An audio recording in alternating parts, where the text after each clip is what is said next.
Today we celebrate the first glorious anniversary of the information purification directives. We have created, for the first time in all history, a garden of pure ideology, where each worker may bloom, secure from the pests of being contradictory thoughts.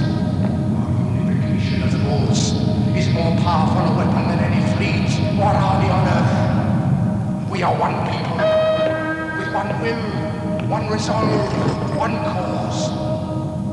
Our enemies shall talk themselves to death, and we will bury them with their own confusion. We shall prevail. On January 24th, Apple Computer will introduce Macintosh. And you'll see why 1984 won't be like 1984.